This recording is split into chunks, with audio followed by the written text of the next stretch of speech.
Hey guys, welcome back to the channel. Welcome back to part 3 of rebuilding my 1989 Porsche 944.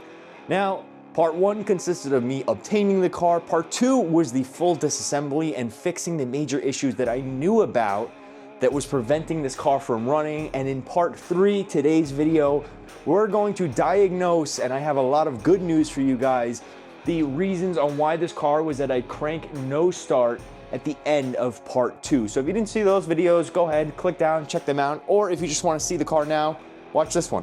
So we have a lot going on here with this car. It is still in a somewhat full disassembly mode. Everything pretty much except for the engine is now torn apart, and we'll go over that in just a minute. But if you guys remember on my last video, we had replaced the water pump down here, which is thankfully not leaking anymore. And we pretty much replaced everything else inside the engine that would prevent this car from starting. Now comes down to why the car won't start, but it cranks. So good news is that I had ran a compression test on this car, and it does have excellent compression. Cylinders 1 and 2 reading at about 235 psi. Cylinder 3 was sitting at about 225 psi, and cylinder 4 was at about the same 220 to 225, right around there too. So happy to report that all 4 cylinders on this car are indeed functioning and functioning strong. The car has excellent compression. And man, that is a huge relief knowing the engine is good. Now my issue comes down to fuel. I know the car has spark after checking the distributor cap. So my friend lent me a Noid light to check if my injectors are firing, and sure enough, not one injector fired. Now is the time. I was closing in on what was causing my issue. Either a faulty injector harness, which seemed unlikely, a faulty DME, which is possible, or an immobilizer that was still engaged in the car. And I'll give you a hint, it was choice number 3. What I had done before, because I wasn't sure about this car, is I actually checked out the alarm system to see if there was an alarm in the car or anything like that. I locked the door, I saw the lights go on, nothing was sounding, nothing was kind of happening, and I would crank the car, again, nothing would happen, so I didn't think anything of it. I do know that the cars in here were optioned with alarms, so what I did and went ahead and do was check where my DME was and try and inspect and see if I could find an alarm. I didn't find anything, so I was assuming that there's probably not an alarm on this car. So in the process of me now checking the DME again, because now I'm actually going to check the computer itself, I'm pulling the computer out. Sure enough, as I'm pulling the computer out, I see attached to a bracket, which is right here, the alarm box. So now I get very excited because I now see something that I know could definitely be causing the issue, and it's an alarm, or an immobilizer in this case.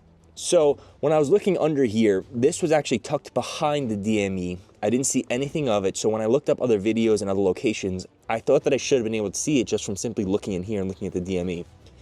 Pulling this out, exposed this, and I did not see an alarm jumper on here.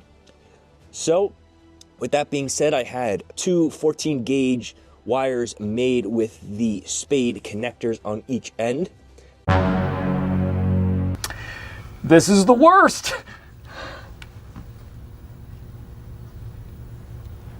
Plug them into their respective posts in here to jump the alarm, and well,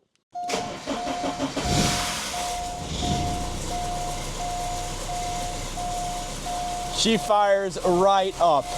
That is right, guys. The problem was that the alarm in this car was essentially an immobilizer too, was preventing it from starting. So the jumpers in this case worked. And now we have a beautiful 1989 Porsche 944 with a running motor. But that's it, guys. The car runs. It actually runs, and I couldn't be more happy. So there you have it. My 944 is alive, runs, and it runs well. Now is time to work on the brakes.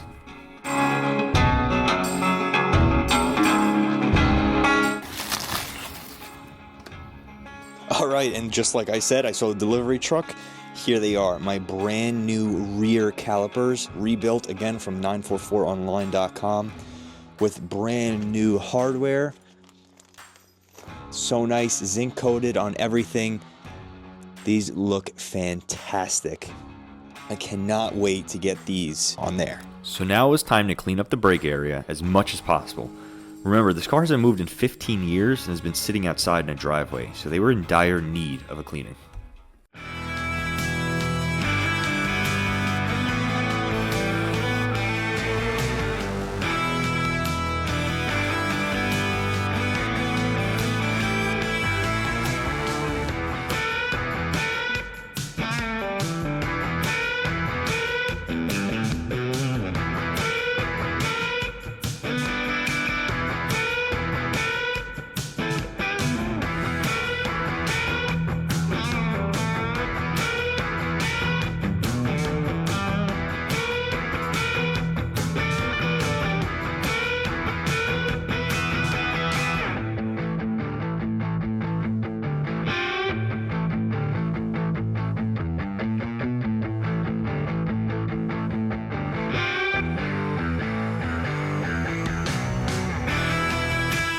With everything as clean as possible, it was time to mount up the new rotors, then the calipers, and repeat 3 more times.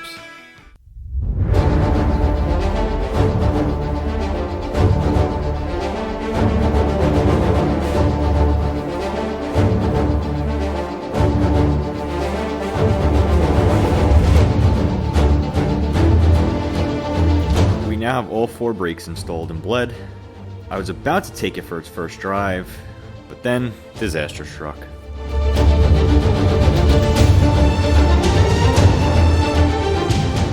So yeah, I'm sitting back inside of the car and I almost lit it on fire. Let me explain why. So, I'm inside, brakes are done, going to crank the car over, and I noticed a ton of smoke coming from inside of here, pouring out, and when the engine bay was opened, I noticed a lot of smoke coming out from up in there too. I immediately run out, unplug the battery from here. I noticed when I was cranking it, it had 0 tach bounce. The voltage on the battery was looking rough. So I was like, oh God, what is going on?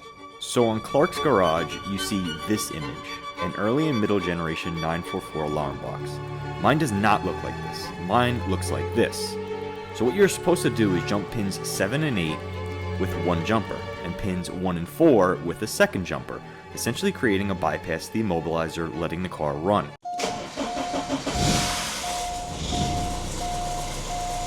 My issue is that on 89s and up, the alarm box, which looks like this, has pins 3 and 4 reversed.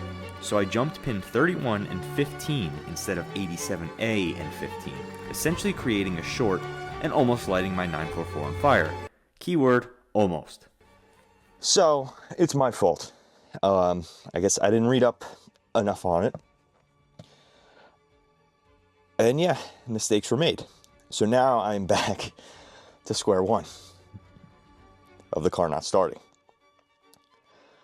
I'm gonna hope that all the damage is essentially right there. The actual prongs that are inserted into the physical alarm box look good. They're not melted, it's not black in there, it doesn't look bad. It's just the fact that the wire itself melted.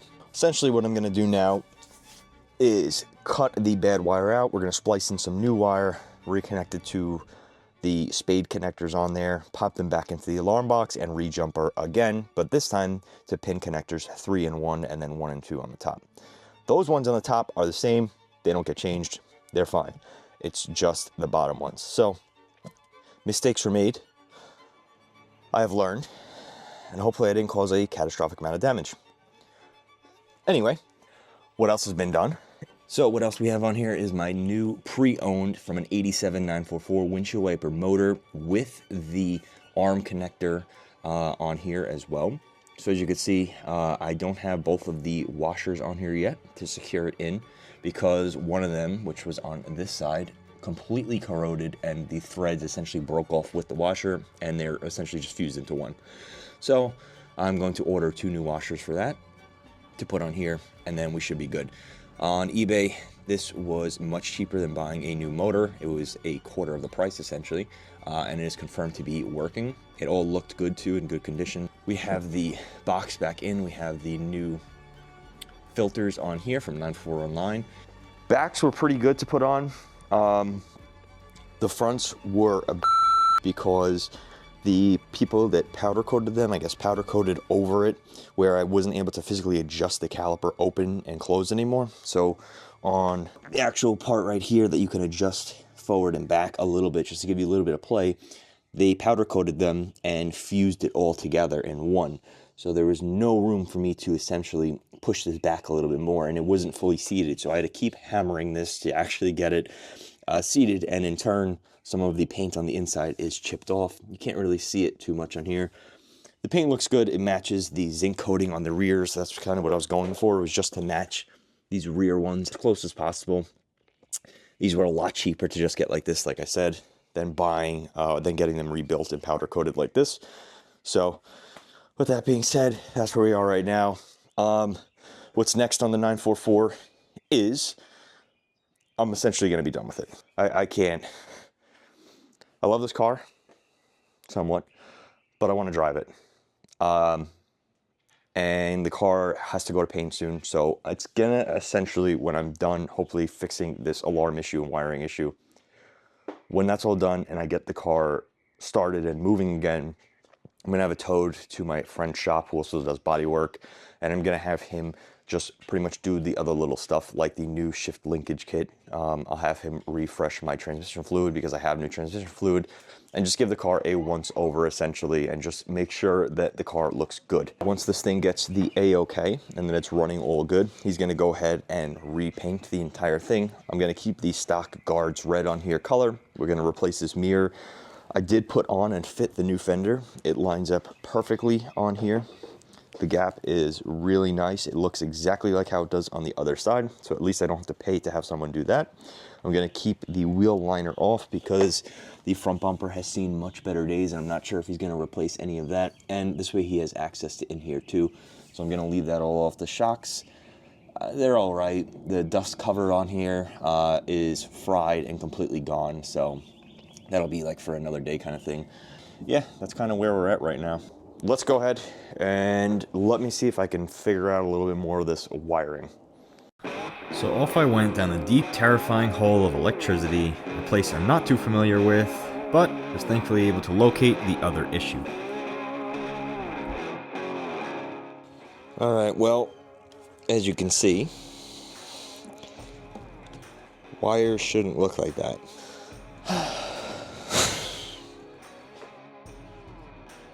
Not having fun. So,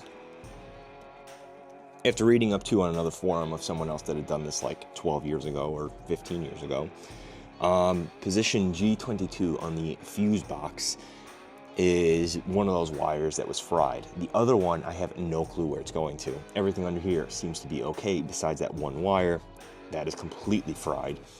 And I'm gonna hope that it didn't fry any other wires in between here and the alarm box, because obviously that got really hot and melted.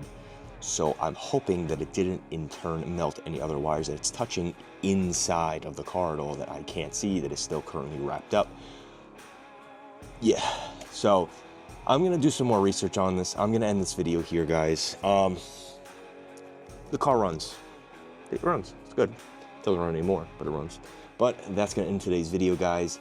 Remember to like, comment, subscribe, hit the notification bell so that you know when my misery posts next. And I look forward to seeing all of you guys in the next video with hopefully some better news. And we're gonna go ahead and get this car repainted finally. So stay tuned. Adios.